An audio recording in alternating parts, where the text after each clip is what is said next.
मुंबईत घर घेण्याचं स्वप्न पाहणाऱ्यांसाठी आनंदाची बातमी आहे. म्हाडा मुंबई मंडळातर्फे 2640 सदनिकांसाठी आजपासून अर्ज भरण्याची प्रक्रिया सुरू करण्यात आलेली आहे. महाराष्ट्र गृहनिर्माण आणि क्षेत्र विकास प्राधिकरण अर्थात म्हाडाकडून मुंबईतील अनेक महत्त्वाच्या ठिकाणी ही घरं उभारण्यात आली आहेत.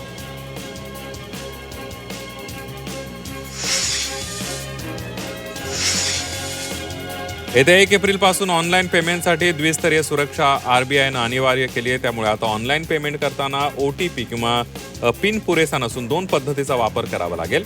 मोठ्या व्यवहारांसाठी अतिरिक्त तपासणी होईल. या बदलामुळे ऑनलाईन फसवणूक कमी होण्याची अपेक्षा आहे. सर्व 21 प्रवर्गातील दिव्यांग व्यक्तींना विविध योजना, सवलती, लाभ, अनुदान आणि इतर सुविधांसाठी पात्र ठरवण्याचा निर्णय घेण्यात आलाय. हा निर्णय दिव्यांग व्यक्तींच्या सक्षमीकरणाच्या दिशेनं महत्त्वपूर्ण टप्पा ठरणार आहे. यामुळे राज्यातील अधिकाधिक दिव्यांग नागरिकांना शासनाच्या योजनांचा प्रत्यक्ष लाभ मिळणार आहे. जानेवारी 2 ते मार्च 2026 या तिमाहीमध्ये देशातील 7 महानगरांमध्ये 1,01,000 घरांची विक्री झाली आहे. यापैकी मुंबई, पुण्यात 48,000हून अधिक घरं विकली गेली आहेत. गेल्या तिमाहीच्या तुलनेमध्ये विक्रीमध्ये 7% घट झाली आहे, तर गतवर्षीच्या तुलनेमध्ये 9% वाढ झाली आहे.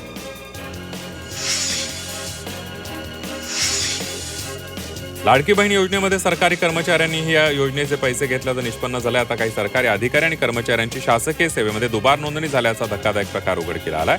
त्यामुळे दुबार वेतन झाल्याची शंका वित्त विभागाला आहे.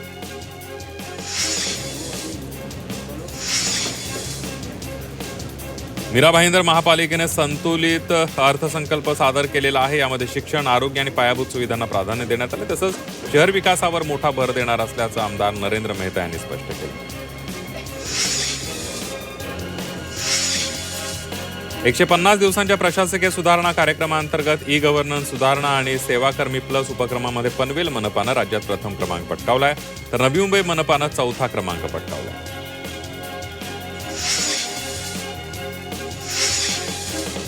मुंबईतील झोपडपट्टी भागामध्ये महिलांना सार्वजनिक शौचालय वापरासाठी शुल्क द्यावं लागतं. याबाबत नाराजी असतानाही हे शुल्क रद्द करण्यास महापालिकेने नकार दिलाय.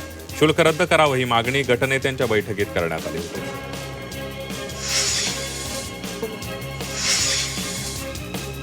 कल्याण डोंबिवली महापालिकेने थकबाकीदारांबाबत कारवाई केलेली आहे. KDMCने विविध व्यावसायिकांवर देण्यात आलेल्या प्रॉपर्टी सील केलेल्या आहेत. वारंवार सूचना देऊनही थकबाकी भरली न गेल्यानं अखेर पालिकेने 14 कोटींची थकबाकी वसुलीसाठी हा मोठा निर्णय घेतलेला आहे.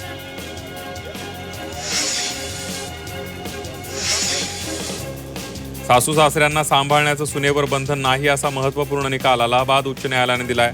सासू सासऱ्यांना सांभाळणं ही नैतिक जबाबदारी, पण त्यांचं कायद्यात रूपांतर होत नाही असं म्हणत न्यायालयानं एका दाम्पत्याची याचिका फेटाळली.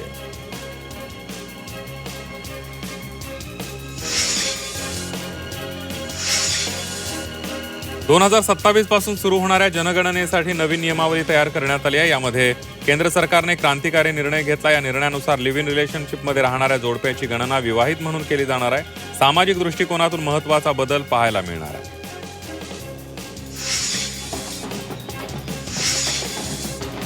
भिवंडीमध्ये जैन धर्मियांकडून कलश यात्रा काढण्यात आली. या कलश यात्रेचं ठिकठिकाणी महिलांनी दीप पेटवून आणि थाळी वाजवून स्वागत केलं. या यात्रेमध्ये महिला, पुरुष आणि मोठ्या संख्येने सहभागी झाले होते. यावेळेला जैन समाजाच्या वतीनं विश्वशांतीचा संदेश देण्यात आला.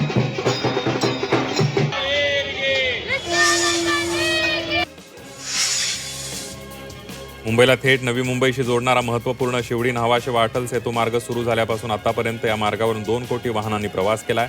त्यातून दर दिवशी सरासरी 24,800 वाहनांनी प्रवास केलेला. मात्र प्रवासी संख्येच्या अपेक्षेमध्ये उद्दिष्टापासून हा मार्ग अद्याप बराच दूर आहे.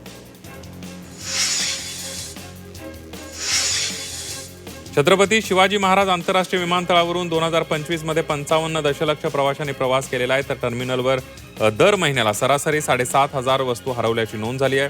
तर वर्षभरात लॉस्ट अँड फाउंड विभागामध्ये 90,000 विसरलेल्या वस्तू पोहोचलेल्या.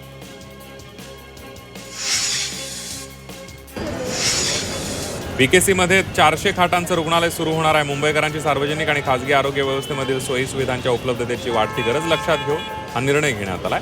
यावर्षी सार्वजनिक आरोग्य विभागानं वैद्यकीय पर्यटनासाठी आराखडा तयार केला आहे.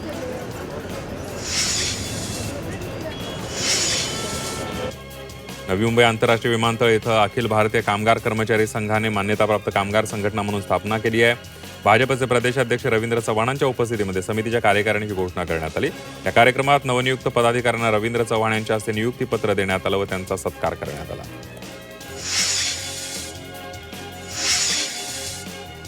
भारत देशाचे उपराष्ट्रपती CP राधाकृष्णन यांची महाराष्ट्र विधानसभा उपाध्यक्ष अण्णा बनसोडे यांनी भेट घेतली। 14 एप्रिल डॉक्टर बाबासाहेब आंबेडकर यांच्या 135व्या जयंतीनिमित्त चैत्यभूमी इथं उपस्थित राहावं अशी विनंती उपराष्ट्रपतींना करण्यात आली। यावेळेला दादर इथं सुरू असलेल्या बाबासाहेब आंबेडकर यांच्या स्मारकाच्या कामाबाबत उपराष्ट्रपतींनी शिष्टमंडळाकडे विचारणा केली।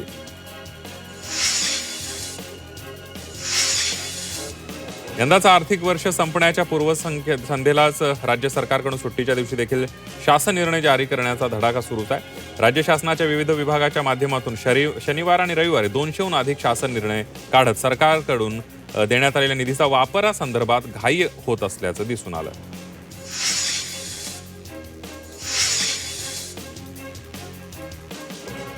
राज्यातील प्राथमिक, माध्यमिक आणि उच्च माध्यमिक शाळांसाठी उन्हाळी सुट्टी 2 मे पासून सुरू होणार आहे, तर 15 जून पासून शाळा पुन्हा सुरू होणार आहेत। उष्णतेचा विचार करून जून महिन्यामध्ये 15 ते 29 जून दरम्यान शाळा सकाळी 7 ते 11:45 भरवण्याचा निर्णय घेण्यात आला आहे।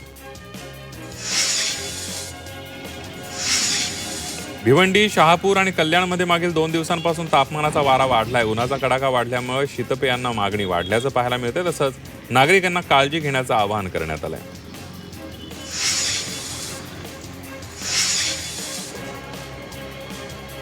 भिवंडी शहरामध्ये डाईंग अँड सायजिंग मधून निघणाऱ्या धुरामुळे प्रदूषणात वाढ झाली आहे, त्यामुळे नागरिकांचं आरोग्य धोक्यात आलं। या मुद्द्यावरून कठोर भूमिका घेत भिवंडी महापालिकेच्या महापौरांनी कल्याण प्रदूषण नियंत्रण मंडळाच्या कामकाजावर प्रश्नचिन्ह उपस्थित केलेलं आहे।